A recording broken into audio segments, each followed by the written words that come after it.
Hey guys, welcome back to Trekyards Top 10. And we got a good one today. One that we probably should have done earlier. It just seems natural. Samuel, what do we got going on today?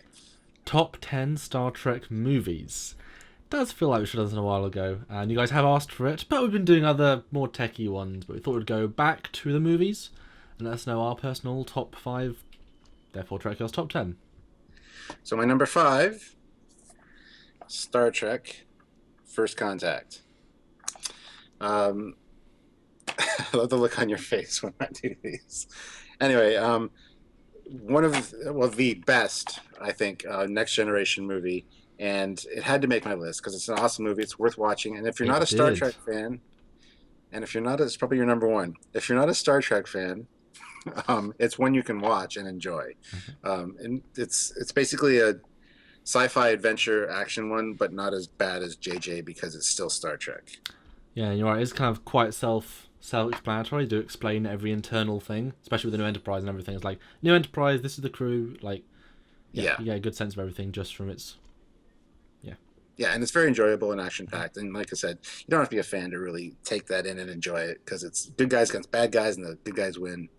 And it's very definable as to what it is. hmm Number 4 for me is number 4, The Voyage Home. Excellent movie. It's another one you don't have to be a fan to enjoy. And most non-Star Trek fans, the whale one.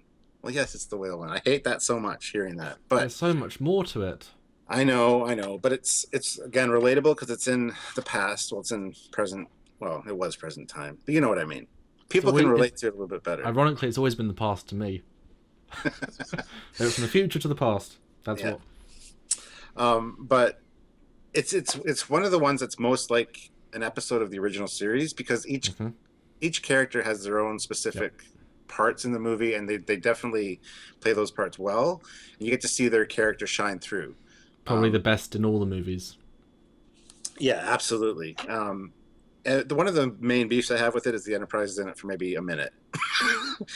And if And a you're new some, Enterprise. yeah, well, it's still the refit though, right? So, Yeah. and if you got somebody that's watching it that's not a fan, it's kind of embarrassing almost to have them flying around in the bird of prey because it's like, that's not the real ship. Trust me, the real ship's much cooler. See Oh. you later.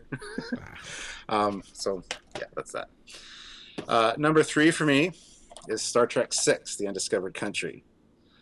A good send off for the original crew and a great action packed wartime movie. Again, done by Nicholas Meyer, so it's hmm got that naval submarine kind of aspect to it. A lot of political intrigue, really cool new bridge hmm on the ship. My favorite of the Enterprise, or my favorite A bridge. Yeah. Yeah. Plus, we get to see Captain Sulu in action with the Excelsior. Very awesome captain. Underrated. Yes. Need of Yes. the series. Just saying. But yeah, some great bad guys too. You've got General Chang, and just the whole Colonel West thing, which Hmm. is very interesting. Kind of you wouldn't think that the Federation would be embroiled in that kind of thing, but if Gene Roddenberry was around, he probably wouldn't have allowed that. But there you have it. Star Trek 6, awesome movie. Number 2. Number 2 on my list is Star Trek 3, Search for Spock. Great movie.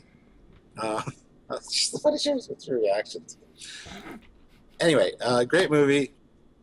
It's a continuation of number 2, and it's basically right after the fact. So you get introduction of new ships. You get the Excelsior. You get to see Space Dock. You get to see No, that's the better. Klingon Bird of Prey. You get to see the Grissom. You get to see the Merchantman merchant ship. So there's a lot of cool new stuff in there, especially for people like me that are really into the tech of Trek, Like us. like us. hmm Sorry, hmm Jesus. Anyway, so and plus it's like a part 2 to the Star Trek 2, which is my number 1, ironically enough. So that's just a nice segue into that. Star Trek 2, by far the best Trek movie in my opinion. You got the new uniforms, you got the new bridge, you've got a new director, Nicholas Meyer, who made the ship more militaristic, more like a submarine. Same kind of tactics. You got an awesome epic bad guy from the original series. So lots of cool elements going on there. Plus the fact that Kirk's trying to deal with his age, and He made the whole film feel very grounded and very real, even though the subplot is a device that can make a planet out of an asteroid. yeah, absolutely. And Yeah. it all feels grounded and natural. It's like, yeah, sci-fi, but it's the characters. And that's a hell of an impressive thing to do. Yeah, and dealing with his past, with his son and his the girl he almost married. I mean, it's got a great story and a lot of great elements going on. So that would be my number one. So there you go. That is my list. Interesting. Okay.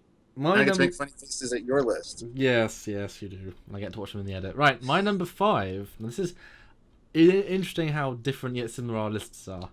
My number 5 is The Search for Spock. All the way down there at number 5. There is so much great stuff in this movie. First of all, as I said, being a part 2 and having continuity is incredible. We got to see the Excelsior, the King of Prey, the Orbeth. Got to see Sarek again. We've got to see Krug, who's an amazing villain. Destruction on the Enterprise, that's pretty iconic. So many fantastic elements and iconic moments, but it's not the tightest script, and it falls in other filmmaking ways that just push it down to that number 5. But that's the difference, I guess, in our lists. So that's why it's not there, but it's still a definitive Trek movie in what it offers, but not necessarily in terms of filmmaking. See, I don't see the filmmaking errors, though. I just enjoy it as a film, and for me, it works very well as a Star Trek film. Well, that's the discussion part. My number 4 is the Voyage Home. I hope I've got these. Yeah, Voyage Home. It's fun, pure fun. A Trek time travel story to the modern day, or I say past day, with so much heart. Plus, having them fly around the Bird of Prey was so novel and cool, and just the whole movie was so much fun. We got nuclear vessels, we got double dumbass on you, so many great moments, and each character really gets to shine. But not the best Trek movie. It's kind of like saying the City on the Edge of Forever is the best Trek episode, even though they spend no time on the Enterprise. It's a great episode of Trek, but it's not what I want to see from my Trek. It's not what makes Trek the best, and so this can't be the best Trek movie, because there's really almost no spaceships sort of things. It's not Enterprise, it's not Star Trek, but it's still a great Trek movie, if that makes sense. Mm-hmm. My number 3 is The Undiscovered Country. You probably can't even tell what the DVDs are, because it's such an so artsy way of showing it. It does say it. I like the back spread better. Mine are better, say the movie posters. Yeah, mine are the directors. Anyway, number 3, Undiscovered Country. This is the Trek movie that Gene Roddenberry did not like. He saw an early screening and wanted it changed, and then he died, which is a shame. But it takes Trek into that dark place and a darker tone. It's a lower budget film, just like Star Trek 2, and that really works to its advantage as they had to focus on characters, and that's such an added thing to it. Everything aboard the Enterprise with the Klingons is pure gold, and the main story is fantastic. Chang is an iconic villain, and it is always fun to watch. However, I do honestly think all the Ruropenthe stuff doesn't actually add much to the film, and if it was up to me, I would have taken out all of that stuff from the script and put back in more good character moments, more time on the Enterprise, more time with Chang, and just more great stuff like that, because it's like 60% gold, 40% bronze for me. So that I sort of skip those bits and just move to the beginning and the end. But still an amazing movie, absolutely number 3, just for pure quality of everything else. My number 2 is First Contact, because it is the definitive TNG movie, with a great premise, introduce a fantastic new Enterprise, a rematch with the TNG's main big villain, and done right, directed by a Trek veteran, Jonathan Frakes, so there's obviously a lot of love for the story and for the characters, which makes them work even better, and it's just generally a great film. Oh, and lots of Trekyards goodness with all the new ship designs and that fantastic battle at the start of the movie. I just think everyone did a fantastic job in it. Great effects, great tone, and yeah, just overall a great movie. And I think, just for me, there's only a couple of little things that make it not my number 1, because it's still a phenomenal movie and something you can always enjoy. There's very few weak bits. There are a couple, and that's why it's not my number 1. But my number 1 is Star Trek Into Darkness, because it is just such an iconic movie with the best villain and the... Oh, wait, no, I meant the other Khan one. Star Trek 2, The Wrath of Khan, the other Star Trek 2, the other Khan, because they stole so much. The good version. The most iconic, the best. Small budget, and that made them think creatively. A great new ship design with the Reliant, bringing back an iconic, well, he wasn't iconic, but he became iconic villain from TOS, with a performance that is so amazing. And just generally the quality of filmmaking is really exceptional here, that I think will always keep this film as the definitive top Trek film. It ticks every box, and ticks every box Really well done. A lot of pen marker, like a really thick tick in every box. Just really amazing. Yeah, that's my number one. What is your honorable mention, Stuart? Honorable mention. My honorable mention is Star Trek 2009 because wow. he tried. He really tried. I'm just kidding. No. Oh. My honorable mention is Star Trek: The Motion Picture because it is the first time that we got to see the refitted Enterprise, and it was the first Star Trek movie. It brought them back. It brought them to the big screen. Mm-hmm. I'm kind of glad they did that. In a way, I would have liked to see Phase 2. I would have liked to see them on TV again in a series, but at the same time, the big screen. Mm-hmm. I think really there was a lot of great visuals in this, a lot of great, awesome like redesign of the Enterprise, things like that. So a lot of iconic things. The uniforms were crap. I didn't like those. A lot of the art design was not very good. It was 2001, which it shouldn't have been because that's not what Star Trek is. Yeah, it's more grounded and well, I guess that is grounded, but it's more sci-fi and more colourful. I mean, come on, look at the TOS bridge. The amount of colour there. That should have been your first indication to keep the colour. I mean, come on. That's true. But yeah, so this has to be an honorable mention because this is what brought Trek to the big screen and really evolved Trek to what it is, what it became. So yeah, I mean, also my honorable mention is motion picture because it is the most Trek movie, all about exploration. There is no villain, just a misunderstood alien robot child of sorts. Where Nomad had gone before. Yes, because it's basically just the exact same story. Well, it's the same as Changeling. Yeah, and it's the same as his other movie he was going to make and then didn't. Yeah. But it got made. But yeah, it was of course amazing to see everyone back again, even if it was too long and not given the tightest edit, but still interesting. And the space effects are still amazing to this day. And the remaster that the team did made it even better. Although there are many things I don't like about it. It is too long. The costumes, like you said, the art design. Ilea, don't like her at all. Basically. Yeah, I mean, lots of things. Oh, look, it's interesting. In the DVD version of this, you've got Regular One as the space station in the corner, even though we know that it's office platform. That's not even in the movie. Interesting. Yeah. So it should always be an honorable mention. Fans should always enjoy the film, even if you have to sit through it because it's just like, oh yeah, this is the Trek that got it all started. I mean, come on, to get this and then you get Wrath of Khan. I mean, that is a good sell, you know. So yeah, what do you think of these lists then, Stuart? I'm not actually surprised. I knew that First Contact would be pretty high on your list. I didn't know you had issues with Star Trek 3 though, really. I'm very surprised that was so high on your list. I love it. There's so much new tech and brought into that and plus the destruction of the Enterprise. Yeah, I didn't mention that because that's kind of a bad thing. But yeah, but it's iconic. Yeah, but just the filmmaky bit, it's not. It doesn't bother me. It's not that well paced, and it just. I disagree. I think it's a great movie. It's like a solid 6. Like in terms of like the filmic bits, like it's solid. There's nothing really great about it in terms of filmic. But then again, it's got so many perfect, cool new additions. But that doesn't. You know, it's like Star Wars Phantom Menace. You know, all the art design's great. Doesn't make it a great movie. There's other things obviously better than that by a long way. But I don't know, and it is the middle part. I don't know. It's. I'm very surprised. You look at movies differently though, because you're a filmmaker. Yes, I do. I just really enjoy Star Trek 2 and 3. They're the ones I watched the most when I was a kid.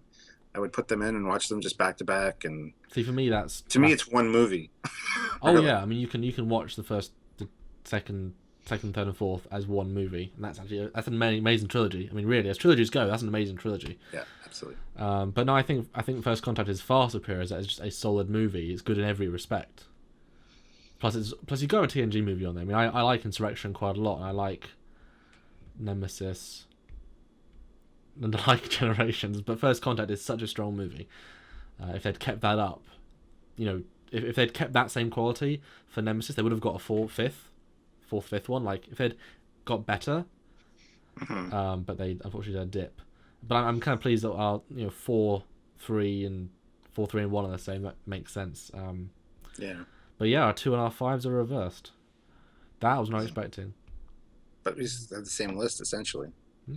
And see, the thing is, I think a lot of the Star Trek movies fall down. Where they fall down is the fact that Star Trek was made for TV, and it's something you need to see. It's hard.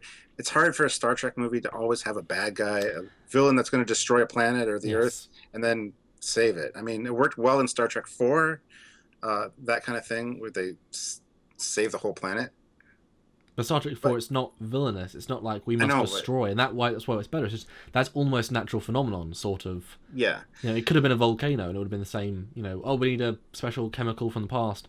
It just has more character than that. You know, and Search for Spock obviously has no villain in the sense of fighting a distinct baddie. They're off to do something, and someone tries to defeat them. I mean, again, Star Trek 5. Also, the villain is not like they're not villains. They're just baddies stopping you doing something, and those are good things. Not having just that distinct clash, because that's a lot of why these later films really suffer. Because Nemesis is just against this guy in 09, and it's just against somebody. You know, that's just the tone of the movie. It's good when they don't do that. It adds something, I think, to the exploration and to have those character moments. Because fundamentally, I want to see on the Enterprise, like Wrath of Khan is the same set for both crews, you know, and it's all character and pace and just stuff on the ships. That's what I want to see. Like that's why I think you could easily make a movie, the new movies, just have them all the time on the ship, basically, just good dialogue, good movements, show the sets, just good stuff happening. You don't need all this other crap.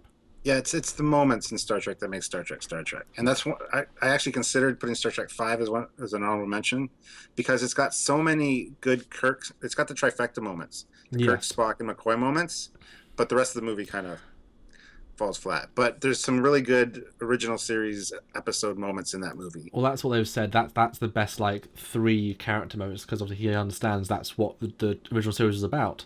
But that's not what Trek is about. No, I agree, and that's why I didn't make my honorable mention. Yeah, and I think same with Undiscovered Country. Like it's that very unique balance of, because it's such a good director. He's the one obviously Lenny helped write the script. Like that, it has the knowledge of good Trek and the knowledge of good filmmaking that lets you make something good, because it is a political thriller in the Trek universe, and it doesn't take it too far in one direction. It keeps it very grounded, and even though it is kind of dark and it is kind of against what Gene wanted, it's such a good movie. You know, it's a difficult one. Yeah. So. But yeah, there we go. Anyways, that's it, guys. That is it. I'm looking forward to seeing all their lists down there, because they always surprise me with everything. And I want to know, guys, who out of you, put in the comments below, who out of you would put Wrath of Khan much lower? Like, who would put that as number 5, as number 10? Who genuinely thinks that is not a good movie, and why? I want to read those people's opinion, because everyone's opinion is different. Everyone, I'm sure people think the Khan is overdone, and not good special effects. There's people who think every variation of opinions. I want to know what you guys think, and let us know if you think the JJ films are number 1 and number 2. Again, reasons why, because that's why we do these sorts of shows, is to understand why you guys think the way you do. So let us know in the comments below. Any last thoughts, Stuart? Just as I said, I'd love to see their comments. They always surprise me with their stuff, so I'm sure we're going to see everything down there. Star Trek's awesome. And that is it for another Trekyards Top 10 Star Trek movies. Tune in next week for another great Top 10 and for other episodes of other shows we do every week, because that's what we do here on the Trekyards channel. So until then, guys, this is Commander Coggins. And Captain Foley. See you next time. Bye.